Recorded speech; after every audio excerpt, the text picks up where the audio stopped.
Nessa videoaula, aprenderemos sobre interpretação da planimetria e a altimetria da superfície.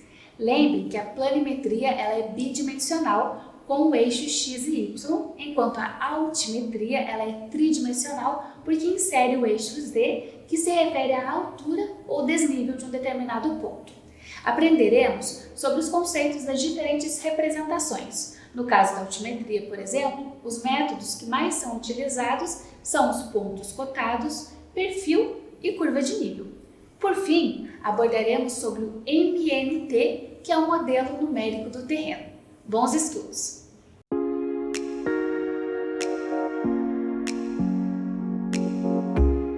Vamos iniciar a nossa aula sobre a interpretação planimétrica e altimétrica da superfície. Nessa aula é muito importante que a gente consiga aprender essa diferenciação entre esses dois termos, o que seria a planimetria e o que seria a altimetria. E com isso, então, através dos seus produtos como cartas e mapas, a gente vai conseguir fazer essa diferenciação de representação de cada um deles. Com a representação, podemos então aprender um pouco mais sobre a forma de interpretar e quais são as informações obtidas em cada um dos tópicos abordados. Então, as nossas representações, primeiro nós temos a planimetria. Como o nome mesmo diz, plano.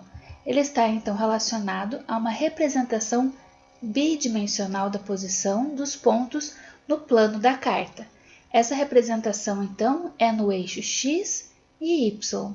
Apenas leva em consideração o terreno que está sendo analisado. E como forma diferenciada, a gente tem a altimetria, que leva em consideração a representação da distância vertical dos pontos a uma superfície de referência, o que permite fazer a representação do relevo. Num primeiro momento, então, a gente consegue fazer a diferenciação com relação ao número de dimensões que cada um deles tem. A planimetria tem duas dimensões, então ela está relacionada ao eixo x e y, enquanto a altimetria, ela, como o próprio nome diz, é altimetria, ela consegue estar incluindo um eixo a mais, que é o eixo da altura.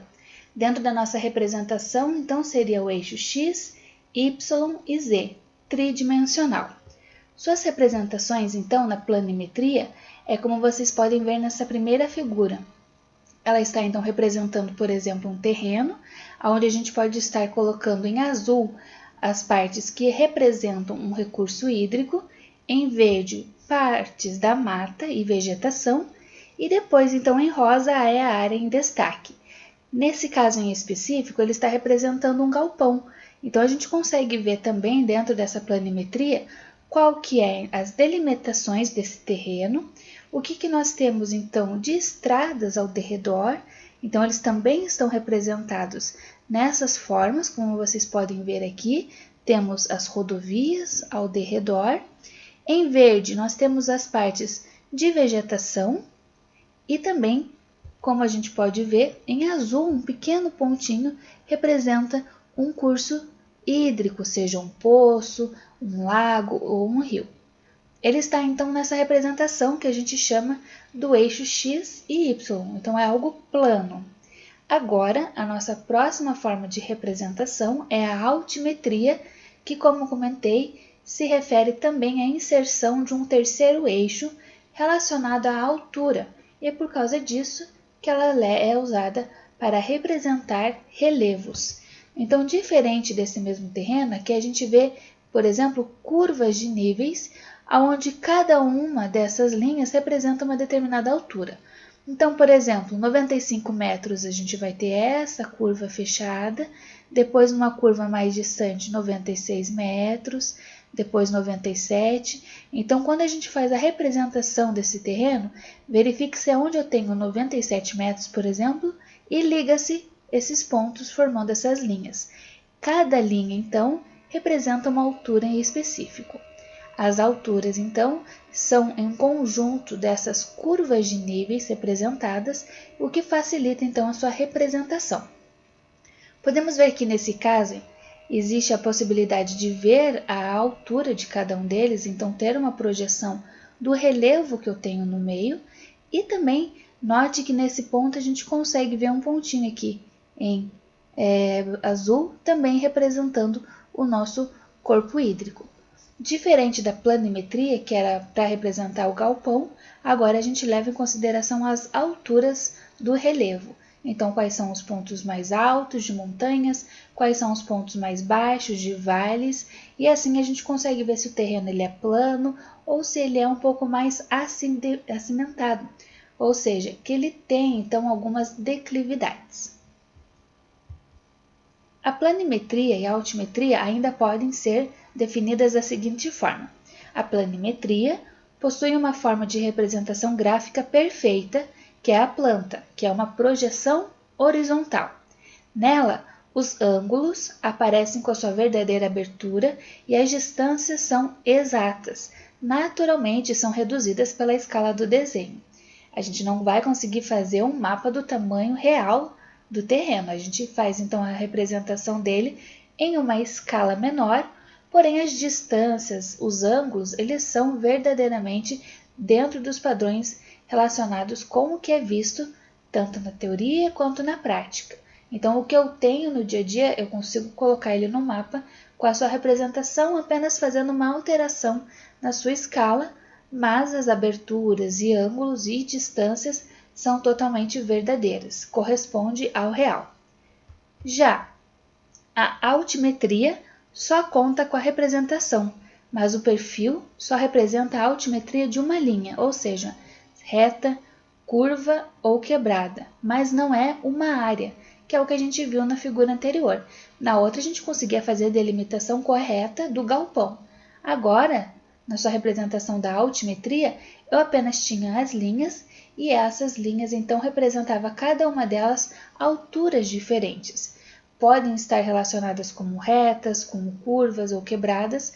Tudo isso depende realmente de qual é o relevo da região. E isso então faz com que não haja uma representação da área, mas sim uma representação altimétrica do relevo das suas respectivas altitudes. Então, numa visão geral, fica altamente prejudicada, porque a gente ia precisar de um número imenso de perfis do mesmo terreno em posições e direções diferentes para a gente ter uma visão panorâmica e nunca vamos conseguir visualizá-los ao mesmo tempo.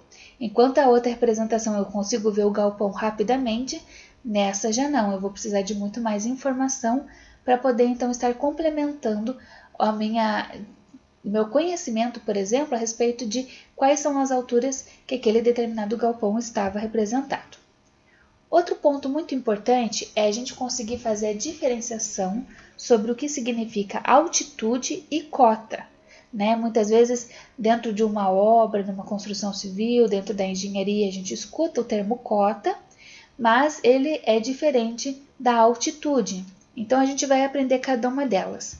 Note comigo aqui nessa representação do nosso lado, que a gente tem, por exemplo, aqui uma montanha, nós temos a maré, o mar, tanto essa maré pode estar com uma maré máxima, quanto uma maré mínima. O que a gente sabe é que a sua representação está sempre baseada no nível médio dos mares, então é aquela maré média. Quando estamos fazendo uma projeção desse ponto, do meu terreno até o nível médio dos mares, a gente chama de altitude, como a definição diz ao lado. A altitude é a distância medida na vertical entre um ponto da superfície física da Terra, nesse caso a A, e a superfície de referência altimétrica, que é o caso nível médio dos mares, por isso NMM.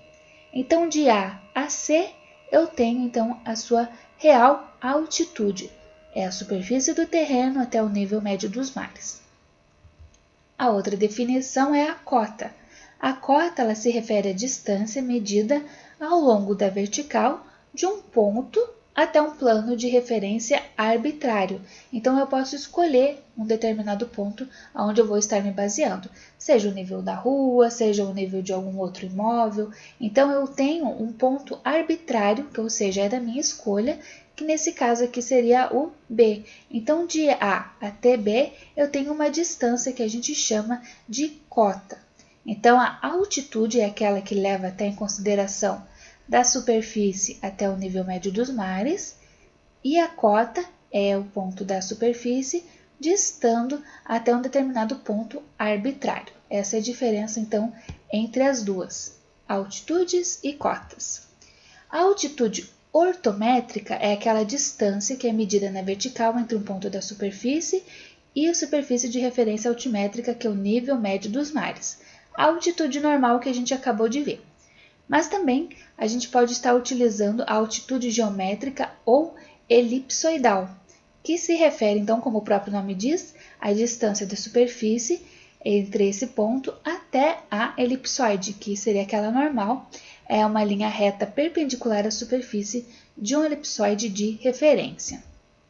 E por último, a gente tem a ondulação geoidal, que é a distância que é contada sobre a normal entre a superfície geoidal e a elipsoidal. Para facilitar, então, a gente tem aqui essa representação que fica muito mais fácil de a gente conseguir visualizar. Então, a gente tem a nossa superfície terrestre, que é essa linha em marrom. Vocês podem ver que ela tem declividades e tem altitudes, então ela é uma superfície terrestre que ela não é plana, ela tem seus altos e seus pontos mais baixos, de acordo com o relevo. E quando a gente tem, então, a sua representação mais próxima, levando em consideração o nível médio dos mares, que é o que a gente tem aqui, a gente tem a linha da geóide. Essa geóide está representada em vermelho, então ela leva em consideração o nível médio dos mares e fica um pouquinho mais estabilizada. Porém, se eu quero fazer cálculos, eu preciso regularizar um pouco mais e para isso utilizam-se modelos matemáticos e através desses cálculos se constrói a elipsoide, que é essa linha azul. Note só como essa linha azul ela já está muito mais estabilizada, não tem tantos altos e baixos, pelo contrário, então você conseguiu arrumar através dessa figura elipsoide para fazer a representação. A altitude ortométrica, que é aquela normal que a gente comentou, a altitude, ela vai então da superfície terrestre até a geóide, que é o nível médio dos mares. A altitude elipsoidal, como o nome diz, elipsoidal, vai do ponto da superfície até a linha da elipsoide, que aqui está em azul. E essa diferença entre as duas, entre a altitude elipsoidal e a altitude ortométrica, é o que a gente tem essa ondulação geoidal. Então, ondulação, ela lembra o quê? Uma variação. Então, é essa diferença entre as duas, o que eu tenho dessa representação do que era uma altitude ortométrica da superfície geóide ou uma altitude elipsoide da superfície elipsoide, a gente tem, então, essa diferenciação entre elas que chamamos de ondulação geoidal, também caracterizada pela variação entre a linha da elipsoide até a linha da geóide, lembrando que a geóide é o nível médio dos mares. Tudo bem? Dentro de um levantamento, então, a gente sempre vai levar em consideração quais são as medições e as representações daquele determinado terreno. Para isso, o levantamento normalmente é feito em campo, você vai até o local fazer todas as medições dos pontos respectivos com as suas alturas e a gente faz essa medição precisa de quais são as divisas, esse terreno é delimitado por qual rua, qual é o terreno que eu tenho ao redor dele. Ele também serve para que a gente possa estar fazendo essa delimitação e o levantamento com relação às distâncias, às diferenças do nível, e todas essas informações são muito importantes que você já tenha um conhecimento, você faz uma pesquisa antes, mas em campo você acaba conseguindo visualizar muito mais fácil. Esse levantamento, ele trata-se de uma primeira etapa nesse desenvolvimento de um projeto de construção. Eu preciso conhecer o meu terreno, conhecer quais são as ruas ao redor, o tamanho desse terreno, se o meu terreno ele é mais plano ou se ele tem alguma declividade. E no caso de haver algumas declividades, pontos mais altos, pontos mais baixos, como que eu vou conseguir fazer para planar esse terreno, deixar ele mais estável? Também serve com isso para que a gente possa saber quais são os pontos que eu tenho que cortar, tirar a terra, e quais são os pontos que eu tenho que aterrar, que é então colocar terra onde seria, por exemplo, alguns buracos ou até mesmo para estar realizando o nivelamento do meio. Esse corte e aterro a gente chama do processo da terraplenagem, que é importante de fazer um levantamento disso. Então, o levantamento ele vai levar em consideração essas características antes do processo de construção, e é por isso que é importante a gente ter os mapas planimétricos e os mapas altimétricos, e junto a gente chama de um plano altimétrico para poder trazer todas as informações que eu tenho dentro daquele determinado local. Por isso, então, quando eu junto o planimétrico com o altimétrico, eu chamo de um levantamento topográfico plani-altimétrico. Eu vou ter as duas informações juntas.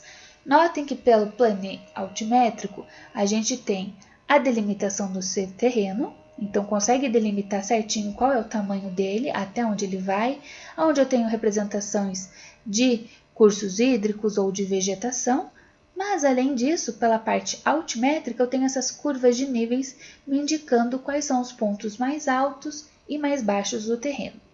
Então a gente pode considerar que é uma aplicação dos levantamentos planimétricos e altimétricos na mesma planta. Note que em todos os casos a gente tem a legenda com a representação, trazendo a informação do que é cada um deles. A gente tem aqui também a rosa dos ventos, indicando a localização, onde que é o norte, sul, leste, oeste.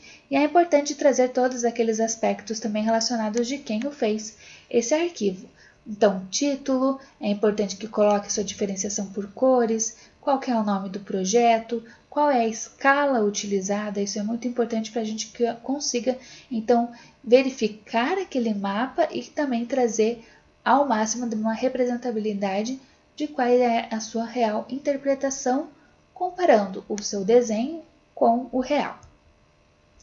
Na planimetria, a gente realiza alguns levantamentos, e um ponto muito importante que facilita esse conhecimento é que a gente tem vários pontos de apoio distribuídos tanto a nível do estado, ao nível do Brasil, ao nível de mundo. Então, são pontos de apoio aqueles que estão conveniamente distribuídos e que amarram o terreno e levantamento topográfico.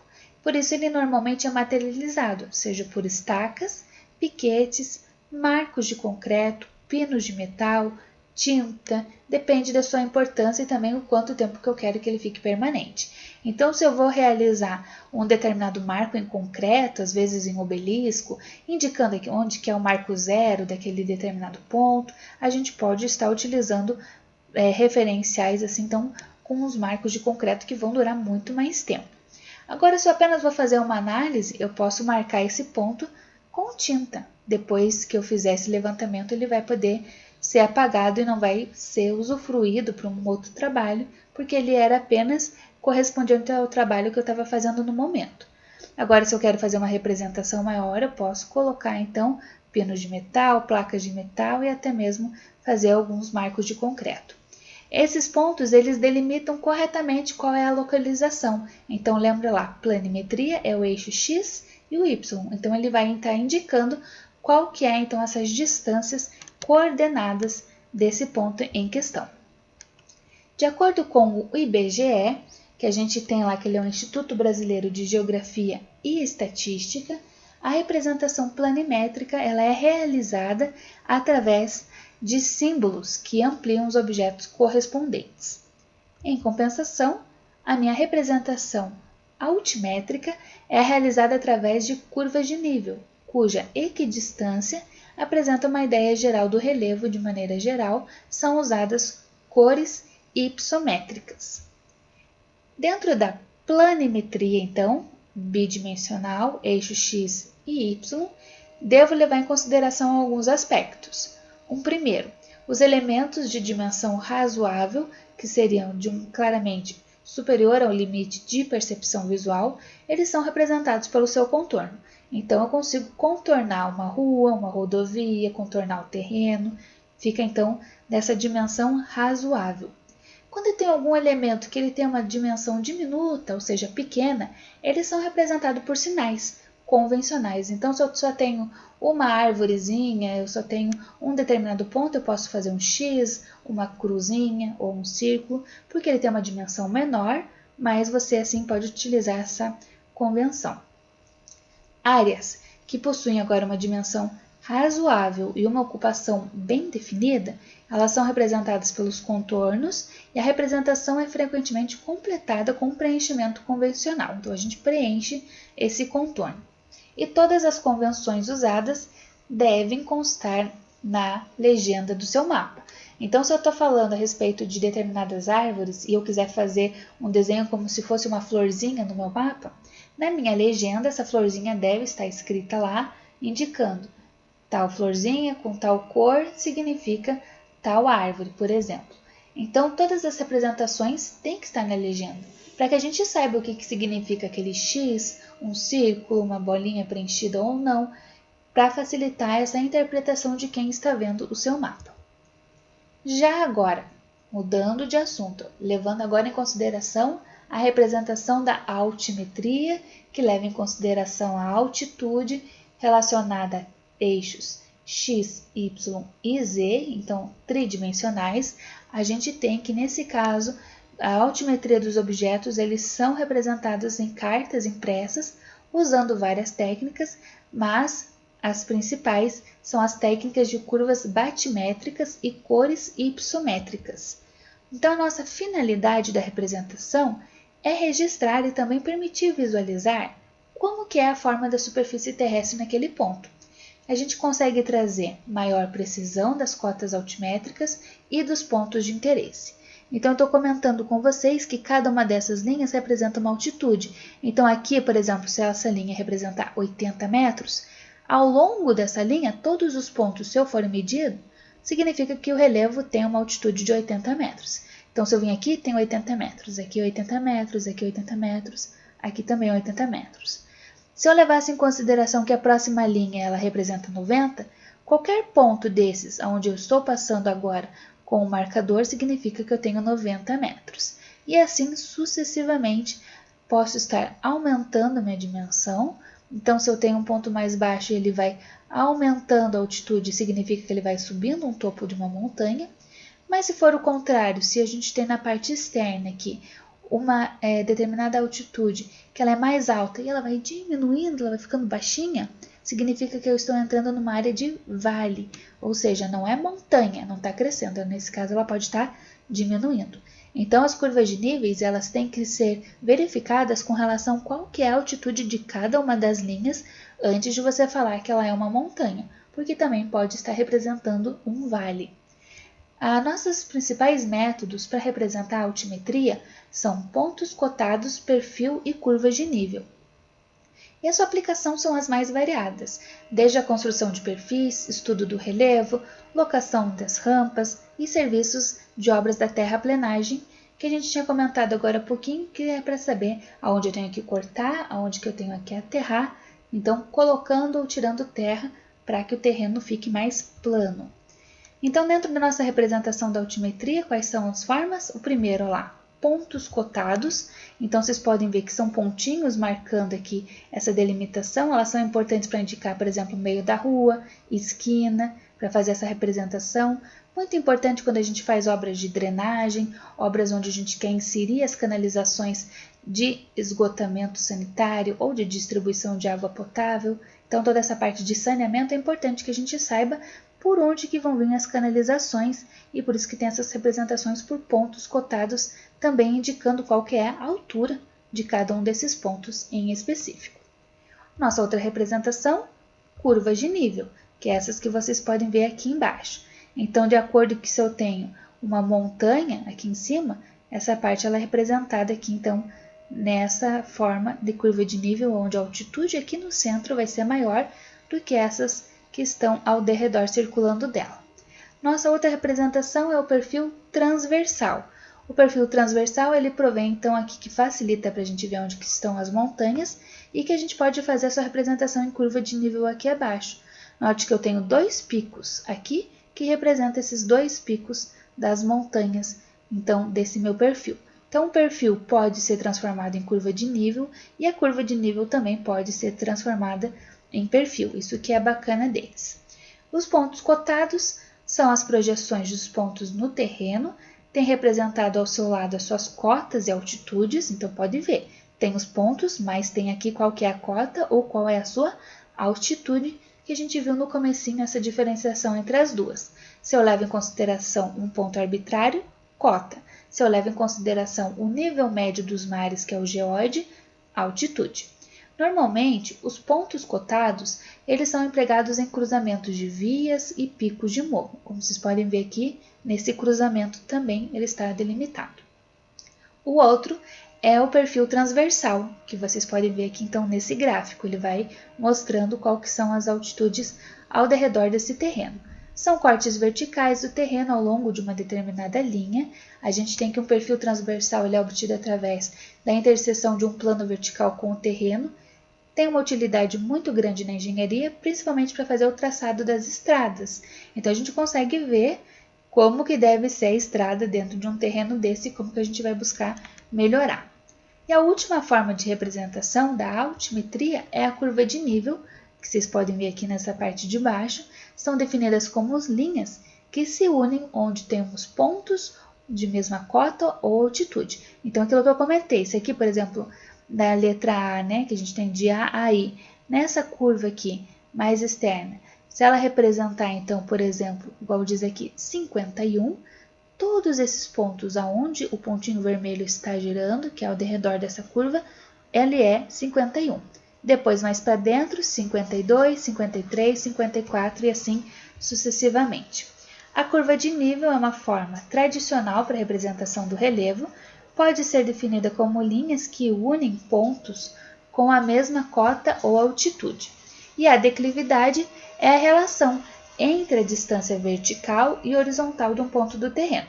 Então, se essa distância é muito grande, eu tenho uma declividade maior ou eu posso ter uma declividade menor. Quais são os pontos muito importantes que eu tenho que estar sempre lembrando da curva de nível? Primeiro, toda curva de nível ela se fecha sobre si mesma. Então, todos esses pontos valem aqui 100 metros, então ele fecha-se essa curva de nível. 90 metros, 80 e assim sucessivamente. Nunca vai ficar, então, uma curva de nível em aberto.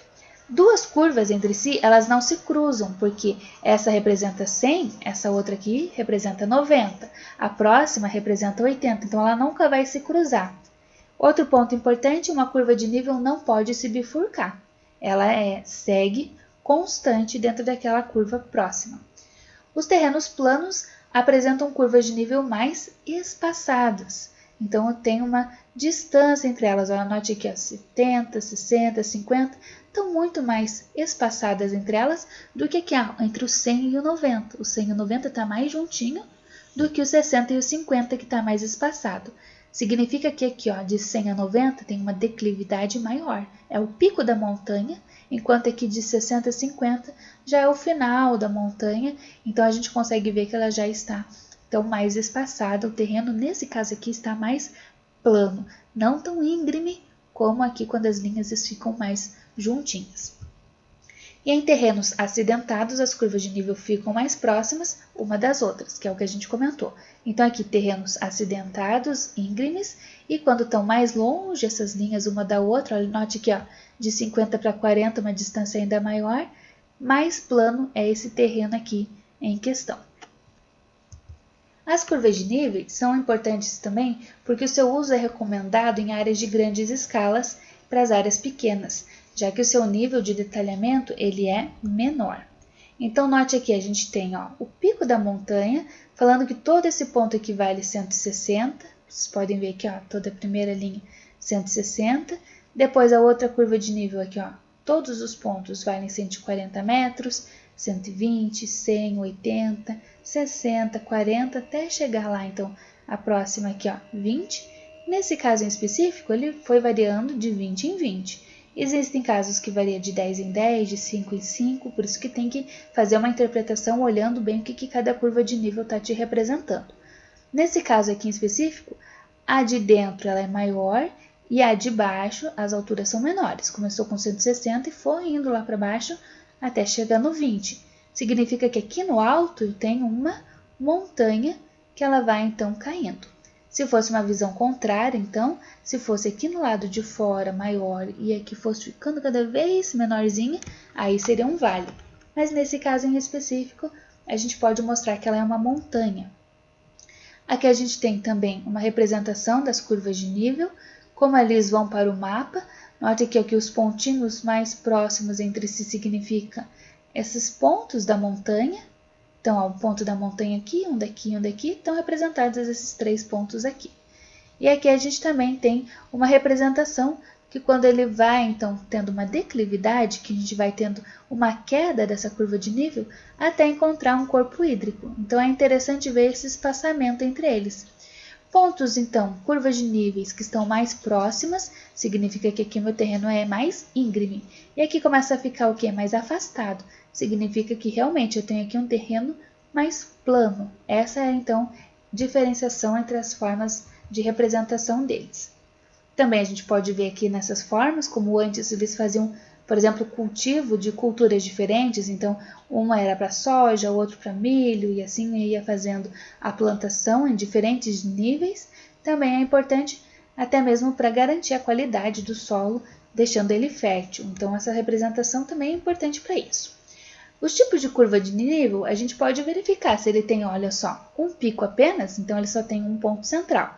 Se eu tenho 2 picos nessa montanha, eles são representados dessa forma. Se eu tenho um pico mais voltado para o lado esquerdo, ele está para cá, ou um pico um pouco mais plano, não tão juntinho, mais plano aqui no meu lado direito, então ele está dessa outra forma. Essas são maneiras que a gente pode estar representando os contornos das linhas do curvo de nível. Então, note que cada uma delas você consegue visualizar. Alguns, às vezes, só conseguem ver nessa forma que é a direita. Mas com o tempo de prática, interpretação, estudo, você consegue fazer com que teu conhecimento também traga essa mesma visão. Opa, pontinho junto e as linhas estão diminuídas, então aqui eu tenho uma montanha, aqui eu tenho uma montanha com 2 picos, um pico para a esquerda, um pico para a direita, então isso facilita. Isso é a questão de prática, de leitura dos teus mapas. Ainda dentro do perfil topográfico, a gente tem essa representação do que serve esse perfil do relevo. Ele é importante para mostrar o que é uma planície, uma montanha, uma depressão absoluta, qual que é a montanha, depressão relativa ou até mesmo um rio. O perfil topográfico é uma representação do contorno dos acidentes geográficos que se acham à superfície de uma porção do terreno. Um desenho que resulta num corte vertical imaginário sobre o relevo, mostrando a silhueta de cadeias de montanhas, de vales, de rios e etc. Nosso outro ponto muito importante é a gente saber que nós temos um modelo numérico do terreno, que é chamado de MNT. Ele armazena dados da altimetria para gerar os mapas topográficos. Serve para fazer análises do corte terreno, principalmente em projetos de estradas e barragens, então aonde que eu vou cortar, tirar terra, ou onde eu vou aterrar, colocar terra, deixando ele mais plano. Também serve para elaborar os mapas de declividade, para o apoio da análise da geomorfologia e também para a análise da erodibilidade. Por que erodibilidade? Porque quanto mais íngreme significa que vai ter um maior declive e em caso de chuva vai ocorrer então um maior arraste da terra. Quanto mais arrasta essa terra, isso faz então com que o meu terreno fique infértil e também pode ocorrer processos erosivos. Então vai começar a fazer sulcos erosivos, que são aqueles risquinhos indicando que a terra está seca. Então é importante para isso também. Ainda o MNT, que é o modelo numérico do terreno, é importante para a apresentação sua em forma tridimensional e também com a combinação de outras variáveis. Então, ao invés de apenas você ver assim a altimetria com as curvas de níveis, ele facilita então com que você faça esse mapa agora aqui em 3D, onde facilita também o seu conhecimento. Note que eu tenho um pico aqui, representa esse pico em específico. Esses, ó, 1, 2, 3 picos aqui, a gente tem esses picos representados depois, e aqui esse pico nessa parte representa esse círculo aqui. Então facilita, uma visão tridimensional faz com que a gente consiga ver muito melhor como que é a superfície desse terreno. A aplicação das cartas topográficas, então, elas são importantes porque servem, por exemplo, para delimitar uma bacia hidrográfica, saber até que ponto essa bacia corresponde ou quando ela entra no município ou num outro estado, qual que é, então, o estado responsável por aquele curso hídrico naquela região. E também, outra aplicação importante das cartas topográficas é para fazer a medição da carta topográfica impressa.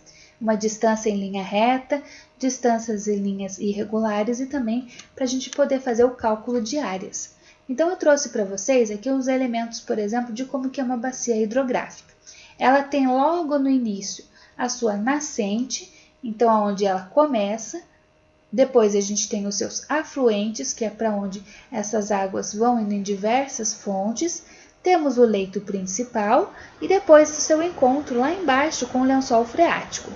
Quando a gente tem então esses dois afluentes aqui que vocês podem verificar e temos uma delimitação de terreno, a gente consegue verificar que temos um divisor de águas. Dentro então desse divisor de águas a gente tem então os seus leitos principais em cada uma das laterais. E também é importante porque quando a gente tem um fundo do terreno, a gente tem o chamado de fundo de vale. E quando finaliza, a gente tem a foz. O curso hídrico, então, pode encontrar um lençol freático ou pode chegar, então, na foz, que é a finalização dele.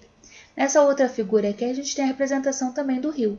Note que a gente tem o seu leito principal descendo, como também temos os afluentes e subafluentes. Então, a gente tem um bracinho dele que a gente chama de afluentes, e se ele ainda se bifurca, se subdivide novamente, temos um subafluente posteriormente. Então, eles são importantes para essa representação.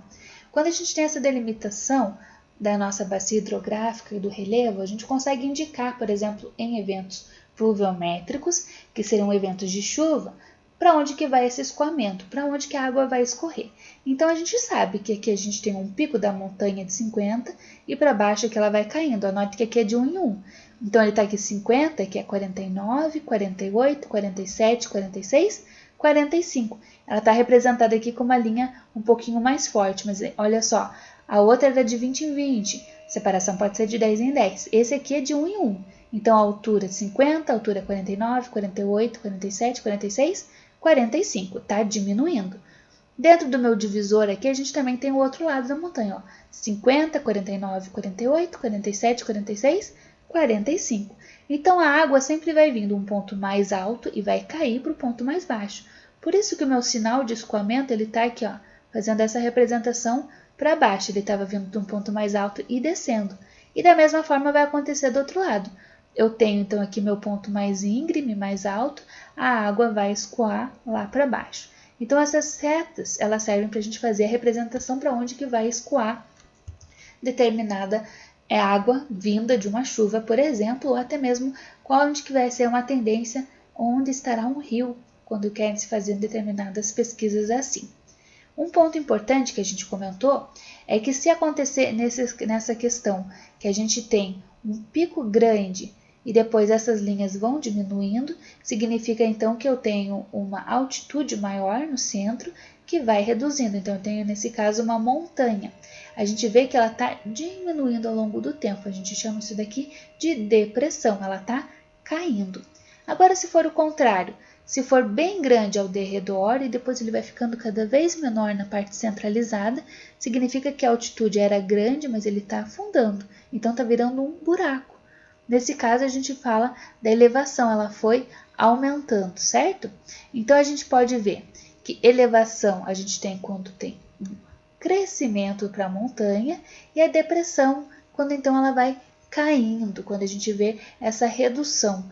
A gente tinha um ponto mais alto e foi afundando para um ponto mais baixo, tá certo? Então, depende de qual que é o sentido que você está se relacionando. Então, a depressão, nesse ponto aqui em específico, ele está vindo do ponto mais alto e caindo, virou depressão. Nesse ponto aqui, então, ele chegou no fundo do buraco e foi subindo. Então, aqui ele está começando a elevar, mas aqui no meio a gente tem, então, um ponto mais baixo do que ao derredor. Então, sempre analise se ele está aumentando ou se ele está diminuindo. Quando a gente fala dessa parte do divisor das águas, a gente tem aqui essa representação como caso também denominado de espigão, aonde o menor envolve a linha maior. Olha aqui, é 25 envolvendo, ou seja, em torno da linha do 30. Então, o 30 que é maior e lá para baixo é menor. A gente tem, então, esse meu escoamento do meu curso hídrico. A gente chama, então, quando o menor envolve o maior, espigão ou divisor de águas. Agora, se ao derredor o maior envolve o menorzinho, então aqui é o 40, ele envolve o 35, maior envolvendo o menor, a gente chama de vale ou talveg. Tudo bem? Então, espigão também pode ser definido como uma superfície de altitude mais alta da linha da culminada, é uma linha divisória da água. Então, notem sempre qual que é o valor de cada uma dessas linhas da curva de nível para você poder formar se está aumentando, se está diminuindo, se está indo para uma montanha ou se é uma região de vale, e se ao derredor dela forem o menor envolvendo o maior, a gente chama de divisor de águas. Agora, quando for uma linha maior envolvendo uma menor, a gente chama de vale ou talveg.